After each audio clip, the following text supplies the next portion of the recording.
Well, hey folks, it's your old pal, King Waspinator. Welcome back to Total Party Skills. Be sure to hit like and subscribe. I just wanted to talk real briefly today about one of my newer products that I just got the print copy of called Cowgirls versus Zombies. It's sort of a prequel to Amazon Time Barbarians.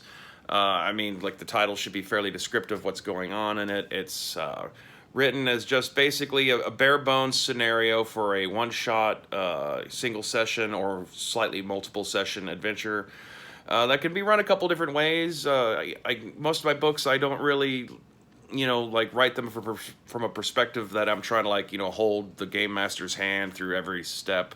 I'm assuming that if like you're buying my stuff, you're not fresh to this genre of entertainment, and that you might know what you're doing. And if you are new, sorry, suck it up, learn to hang. I don't know what to tell you. Um, it presents, guidelines for creating cowgirl characters in the year 1866 in Colorado, and takes a good chunk of section out of Ghost of the Shadow Zone to create a bit more of a more kind of complicated type of zombie than what you might normally find in other games, to a point where you kind of are left to have to design each individual zombie NPC kind of individually, because the way zombies works in this is that it's the spirits of ghosts who have forcibly inhabited the bodies of recently deceased and or the living, and that's also kind of part of the trick to this. For just a one-shot single session adventure, you can just run it as you got your cowgirls. There's a zombie outbreak in Colorado. All the men seem to have been turned overnight into the shambling undead, and they just gotta fight their way out of Denver and get to safety in Nebraska or Kansas or Wyoming or something like that. Or if you want to stretch it out a little bit more and have more of a fully fleshed out, thoughtful adventure, there's the thing with what's causing the zombie outbreak is, I was kind of hinted in a few of my games. There's a species of sentient coyotes that are hiding from humankind and not allowing us to realize that they're as advanced as they are. And this is back when it's still just the Colorado Territory and it's not yet a state.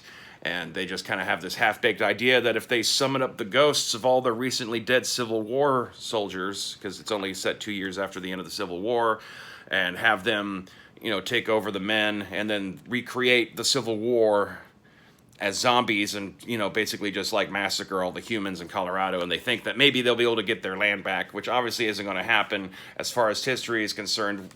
Regardless of how the zombie outbreak resolves itself, history is just going to remember it as some outbreak of the bubonic plague or something like that and push it under the rug and not acknowledge what really happened.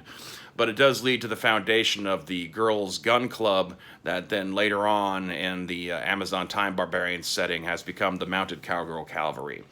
And also because it adopts much of stuff from Ghost of the Shadow Zone, it's also something you could fit into the Ghost of the Shadow Zone timeline universe, sort of a thing. Since not all the people who've been turned into zombies are actually dead, you can kind of play into the fact that are your heroic cowgirls actually doing more damage just trying to battle their way out of Denver? Do they need to actually stop and consider that some of these people might be able to be saved and then go on an adventure of trying to stop other batches of survivors from massacring their own families because they have this ill-informed idea that they've become undead when they're not, and play through trying to either outlast the length of duration of the spell that's caused all these Civil War ghosts to inhabit the bodies, and or give them clues and such that actually can lead them to this hidden city in a canyon somewhere in the southwest of Colorado, where the coyotes have their secret city where they've been conducting their rituals to power all this. It's up to you. I don't include a leveling system in this because it's just supposed to be kind of a one-shot scenario, but because that characters in this game start off a little bit buffer than they do in most of my other games at starting level, it's cheap. It's the cheapest core rule book because I did actually include just the basics of how to run the game. So all you really need is this. You don't need any other book. Like I said, you just need to actually take some time to design your own NPCs and decide exactly how you want to do this. It just gives you just the basics for how to work up the villains and the heroes, and just kind of a light brushing of a scenario to start off with. Most of my games I kind of design them that way so that my roommates come home in the middle of me recording. So anyway, have a good one. Stay waspinated.